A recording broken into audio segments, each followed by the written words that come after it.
Hello बच्चों, good morning. Mathematics class में आपका फिर से स्वागत है। लेक्चर 8 में हमने प्रश्नावली 3.2 कंप्लीट कर ली थी। अब हम विविध के सवाल कर रहे हैं। विविध के कुछ सवाल ऐसे हैं जो प्रश्नमाला 3.2 के अनुसार हल हुए। उनमें से हम पहले 7वां प्रश्न कर रहे हैं, जिसमें आपको हल करने में हल्की फुल्की समस्या आएगी। 7वां प्रश्न है आपका, लिख देते हैं आयु कैपिटल ए का क्रम 3x4 है तथा आयु बी इस प्रकार का आयु है कि A ट्रांसपोज B एवं A B का ट्रांसपोज दोनों ही परिभाषित है, तो आयु बी का क्रम लिखिए। आयु बी का क्रम लिखिए। एक नंबर में आ सकता है सवाल, छोटा सा है, आसान सा सवाल है। देखेंगे सभी हल कैसे करते हैं। आपको दे रखा है आयु ए का क्रम, ए का क्रम 3x4। इसका तो गया कोई आयु ए है, उसके अंदर 3 पंक्ति और 4 स्तंभ। तब मैं इसका ट्रांसपोज लेता हूं का क्रम। ए के अंदर 3 तो पंक्ति है, 4 स्तंभ है। आप मुझको ए का ट्रांसपोज का मतलब पंक्ति को क्या बनाना है, स्तंभ। ये पहली पंक्ति है, स्तंभ बन गया। ये दूसरी पंक्ति है, स्तंभ बन गया। तीसरी पंक्ति है, स्तंभ बन गया। तब और इसके अंदर स्तंभ कितने हैं, 4। तो 4 क्या बन जाएगी पंक्ति। ए के ट्रांसपोज का क्रम हो गया 4x3। इस प्रकार ए का भी क्रम लिख लिया और ए के ट्रांसपोज का भी क्रम लिख लिया। आप क्वेश्चन ये कह रहा है ए की पावर टी यानी ए का ट्रांसपोज को गुणा करने आयु बी। ए का ट्रांसपोज बी परिभाषित है। परिभाषित का मतलब हो गया दो आयु है, एक तो ए का ट्रांसपोज और एक बी। दोनों के बीच में किसका चिन्ह है, किसी का भी नहीं है। जब किसी भी आयु के ऊपर कोई चिन्ह नहीं होता है तो अपन उसको किसकी मानते हैं, गुणे की। इसका अर्थ हो गया ए की पावर टी और बी का गुणा संभव है। दो आयु गुणा कब होते हैं, ए के ट्रांसपोज में स्तंभ की संख्या बराबर बी में पंक्ति की संख्या। ए के ट्रांसपोज में स्तंभ कितने हैं, 3 बराबर आ गया बी में पंक्ति की संख्या। बी में पंक्ति की संख्या। इसी प्रकार आपको दे रखा है ए बी का ट्रांसपोज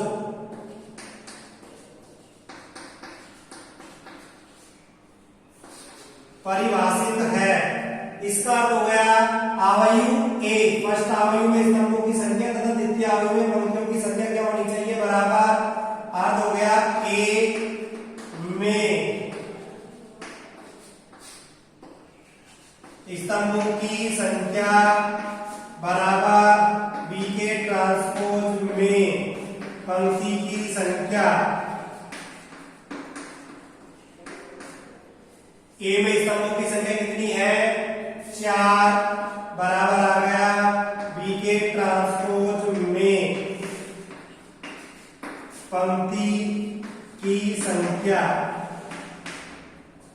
आप कोई आयु है बी के ट्रांसपोज में पंक्ति कितनी है 4, ये 4 पंक्ति है। जब अपन ने पढ़ा था परिवर्त आयु गुणधर्म ए के ट्रांसपोज का ट्रांसपोज क्या होता है ए, इसी प्रकार बी के ट्रांसपोज का ट्रांसपोज, ये कोई बी का ट्रांसपोज है, इसके अंदर कितनी पंक्ति है 4, यदि इसका वापस ट्रांसपोज लेंगे तो पंक्ति क्या बन जाएगी स्तंभ। इसका अर्थ हो गया बी में स्तंभ की संख्या कितनी हो गई 4। अतः आपको ज्ञात करना था क्या आयु बी का क्रम। अतः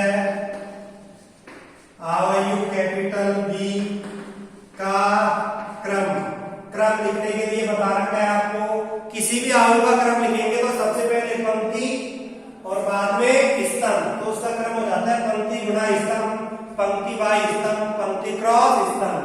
आयु बी का क्रम लिख रहे हैं, बी में पंक्ति कितनी है 3, बी में स्तंभ कितने हो गए 4।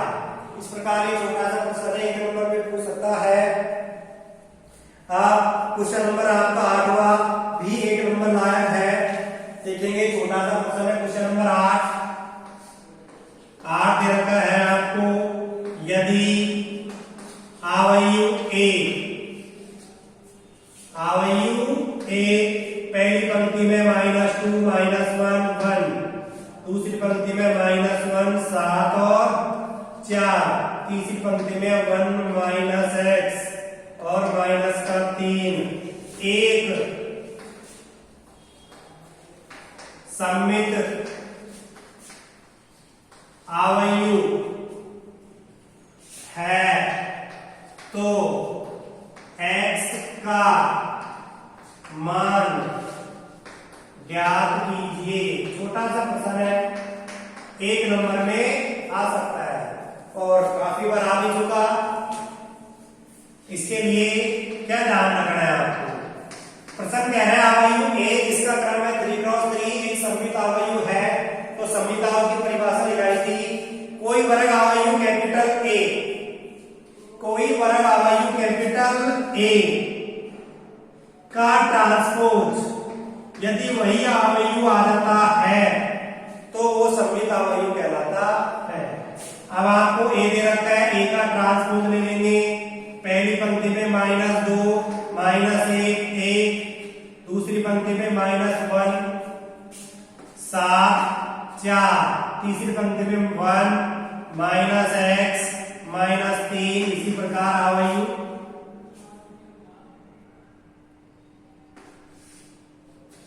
आयु ए का ट्रांसपोज के लिए पंक्ति को क्या बनाएंगे स्तंभ।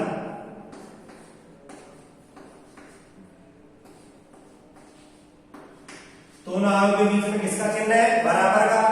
समान आयु की परिभाषा, समान आयु क्या कहता है, दो आयु समान कब होंगे जब उन दोनों आयुओं का क्रम समान हो। इसका भी क्रम 3 क्रॉस 3, इसका भी क्रम 3 क्रॉस 3, तो संगत आयु किसके बराबर होगा संगत आयु के, तब -x बराबर 4, इसका अर्थ होगा x बराबर -4। छोटा सा प्रश्न है, 1 नंबर में काफी बार पूछ भी लिया गया है। इस प्रकार आप लंबा प्रश्न भी कर सकते हैं। अब हम करेंगे क्वेश्चन नंबर कौन सा 12। क्वेश्चन नंबर 12 क्या कह रहा है, अच्छा सवाल है 12वां भी। क्वेश्चन नंबर 12 कह रहा है भैया, यदि आयु a बराबर 2 1 1 -1 0 2 0 1 3 हो तो सिद्ध कीजिए कि। इसके अंदर 4 प्रश्न है। 4 प्रश्न में पहला प्रश्न है ए के ट्रांसपोज का ट्रांसपोज। ए के ट्रांसपोज का ट्रांसपोज क्या है, ए सिद्ध कर रहे हैं पहली प्रॉपर्टी, ए के ट्रांसपोज का ट्रांसपोज क्या लेकर आना है आपको ए। एलएचएस क्या कह रहा है, एलएचएस को हल करने के लिए सबसे पहले ए का ट्रांसपोज, ट्रांसपोज को हिंदी में कहते हैं परिवृत आयु। परिवृत आयु सबसे पहले ए लिखेंगे 1 1 -1 0 2 0 1 3। इसका क्या लेना है? ट्रांसपोज। ट्रांसपोज का अर्थ हो गया किसी भी अवयव का ट्रांसपोज लेना है, पंक्ति को स्तंभ या स्तंभ को पंक्ति। इसके अंदर पंक्ति पहली है 2 1 1, इसको स्तंभ बनाना है, दूसरी पंक्ति को भी स्तंभ बनाना है, और तीसरी पंक्ति का 0 1 3, इसको भी आपको स्तंभ बनाना है। इस प्रकार हमको ट्रांसपोज ए का प्राप्त हो चुका है। अब आपका एलएचएस क्या है? ए के ट्रांसपोज का ट्रांसपोज। अब इसका वापिस ट्रांसपोज लेना है आपको। ए का ट्रांसपोज ये रहा 2 -1 0 1 0 1 1 2 3, इसका ट्रांसपोज। ट्रांसपोज लेने के लिए थोड़ी देर पहले ही बताया, पंक्ति को स्तंभ और स्तंभ को पंक्ति। 2 -1 0 1 0 1 1 2 3। इस प्रकार हमें वापिस वही अवयव ए प्राप्त हो गया है। तब हम कह सकते हैं अतः ए के ट्रांसपोज का ट्रांसपोज ए। सेकंड प्रॉपर्टी सिद्ध करेंगे। सेकंड प्रॉपर्टी के लिए हम सीधा देखेंगे सेकंड प्रॉपर्टी क्या कह रही है। सेकंड प्रॉपर्टी ये कह रही है ए प्लस ए का ट्रांसपोज। ए प्लस ए का ट्रांसपोज एक सममित अवयव है।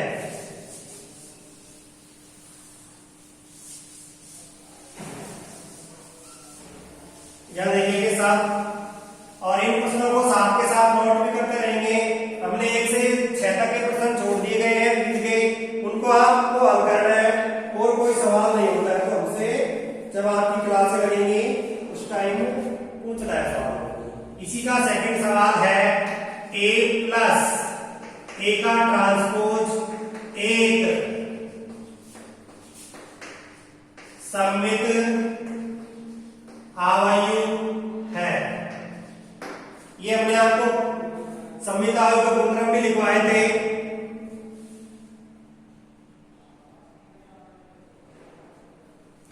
सममित अवयव के गुणधर्म आपको हल करने के लिए देखो क्या ध्यान रखना है, इसको प्रूफ कर रहे हैं।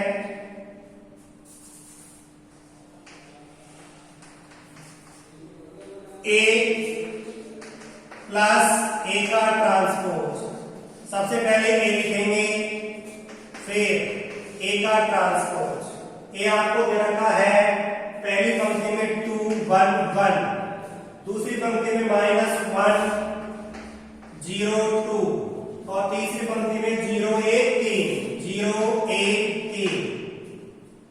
इसी प्रकार इसी का ही करने लो ट्रांसपोज। ट्रांसपोज लेने के लिए पंक्ति को क्या बनाना है? स्तंभ। ये दूसरी पंक्ति को बना दिया, ये तीसरी पंक्ति को बना दिया। अब दो अवयव कैसे जुड़ते हैं? दो अवयव कैसे जुड़ते हैं? दोनों अवयव को जोड़ने के लिए उनका क्रम समान होना चाहिए। क्रम समान होने के लिए यदि उनका क्रम समान है तब संगत अवयव को संगत अवयव में जोड़ना है। संगत अवयव हो गया पहली पंक्ति पहला स्तंभ, 2 + 2 4, 1 - 1 0, 1 + 0 1। इसी प्रकार -1 + 0, -1 + 1 0, 0 + 0 0, 2 + 1 3। नेक्स्ट जोड़ देंगे 1 1 + 2 3, 3 + 3 6। इस प्रकार यह आ गया आपका a + a का ट्रांसपोज। मैंने मान लिया a + a का ट्रांसपोज, क्या मान लिया मैंने? p। तब आपको सिद्ध करना है सममित अवयव। सममित अवयव, सममित अवयव की परिभाषा होता है p के ट्रांसपोज का क्या आना चाहिए? p। और अब p इसका ट्रांसपोज ले लो, p के ट्रांसपोज का ट्रांसपोज क्या आना चाहिए आपके पास? p। तो p का ट्रांसपोज 4 0 1 0 0 3 1 3 6 क्या लेकर आना है आपको? p। 4 0 1 0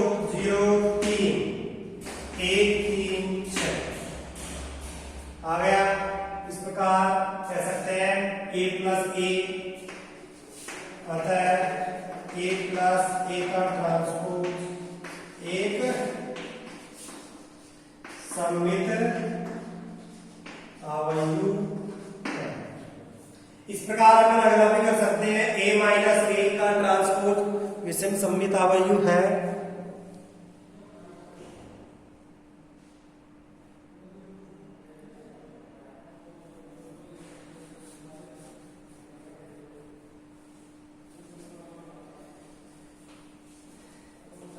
इसकी अगली प्रॉपर्टी ये कह रही है ए माइनस ए का ट्रांसपोज क्या होगा, विषम सममित। ए माइनस ए का ट्रांसपोज। तीसरी प्रॉपर्टी है ए माइनस ए का ट्रांसपोज। ए माइनस ए का ट्रांसपोज क्या है, विषम सममित।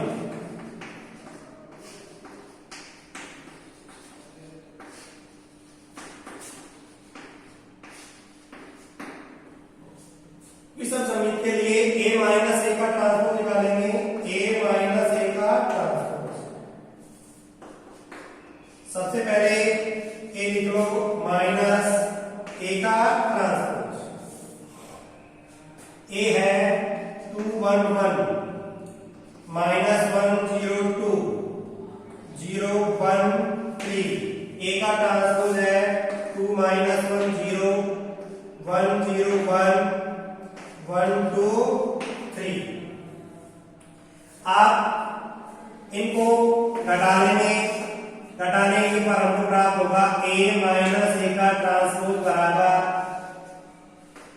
घटाने के लिए दो आव्यूह का करते हैं जब उनका क्रम क्या होगा, समान। क्रम समान है तो संगत आव्यूह को संगत आव्यूह से घटाना है। 2 माइनस 2 0। इसी प्रकार 1 माइनस माइनस प्लस 2 1 माइनस 0 1। ये प्रथम पंक्ति घटा दिए द्वितीय -1 -1 माइनस का 2 0 माइनस 0 तो 0 ही होगा। 2 माइनस 1 1। तृतीय पंक्ति घटाएंगे 0 minus 1 minus 1। Next 1 minus 1 minus 1 और 3 माइनस 3 0। इसको मान लेंगे माना आव्यूह सी। इसको भी पी मान लेते हैं, माना ए माइनस ए का ट्रांसपोज बराबर क्या मान लिया, पी। तब पी बराबर हो गया आपके पास 0 2 1 माइनस 2 0 1 माइनस 1 माइनस 1 0। अब आपको विषम सममित की कंडीशन होती है, कोई आव्यूह है पी, उसका ट्रांसपोज ले रहा है। इसका ट्रांसपोज लो 0 2 1 minus 2 0 1 minus 1 minus 1 0।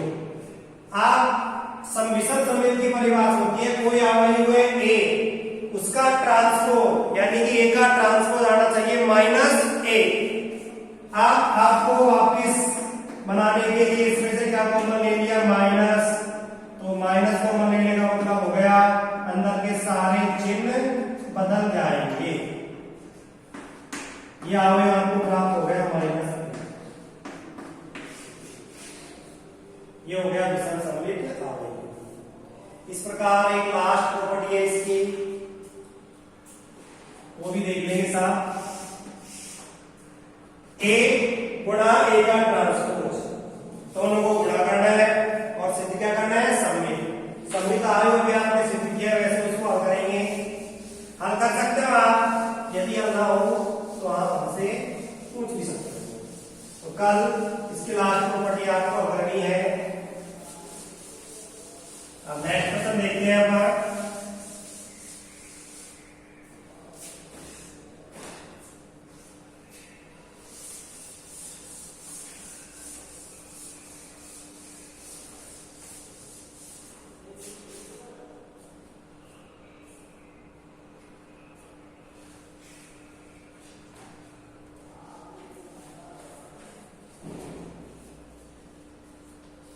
Question number 15।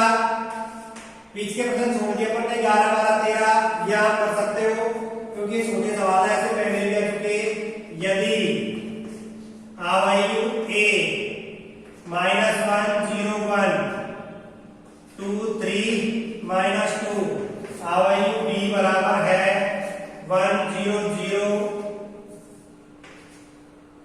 0 minus 1 2 0 5 7 तथा अवयव C बराबर दे रखा है -1 0 1।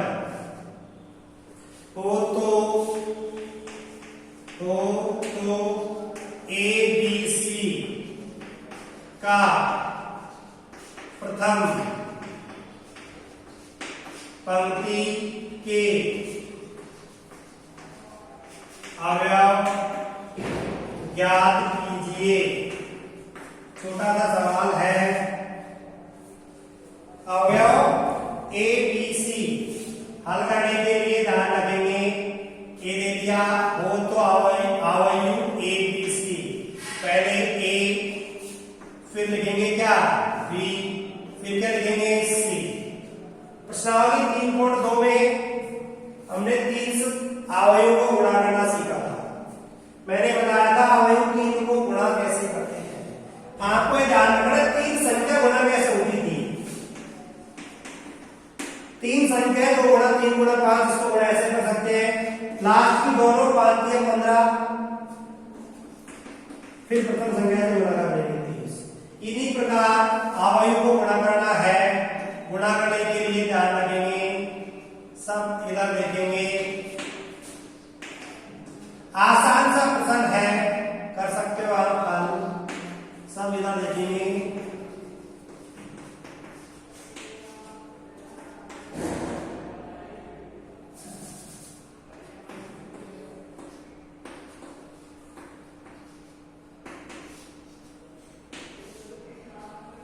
अंतिम 2 अवयव को गुणा कर रहे हैं। अंतिम 2 अवयव गुणा कब होंगे? प्रथम अवयव में 3 स्तंभ तथा द्वितीय अवयव में 3 पंक्ति बराबर है। अंतिम दोनों अवयव को गुणा किया जा सकता है। गुणा करने के लिए द्वितीय अवयव को उठाकर, द्वितीय अवयव में से स्तंभ को उठाकर पंक्ति के ऊपर रखना है। गुणा कर देंगे -1 प्लस 0 प्लस 0 0 प्लस 0 प्लस 2, इसी प्रकार 0 प्लस 0 प्लस 7 0 प्लस 0 प्लस 7, तब हमको प्राप्त हो गया -1 0 1 2 3 -2। क्या प्राप्त हुआ आपको? -1 2 और 7। वापिस वही 2 अवयव रह गए। 2 अवयव गुणा कब होते हैं? प्रथम अवयव में 3 स्तंभ तथा द्वितीय अवयव में 3 पंक्ति। गुणा करने के लिए आपको ध्यान रखना है, अवयव में से प्रथम स्तंभ को डालिया और पंक्ति के ऊपर जमा दिया। अवयव में से स्तंभ उठाया है तो स्तंभ भी बनाएंगे। 1 प्लस 0 प्लस 7 माइनस के 2 प्लस 3 दूनी 6 -14। हमको प्राप्त हुआ 7 में 8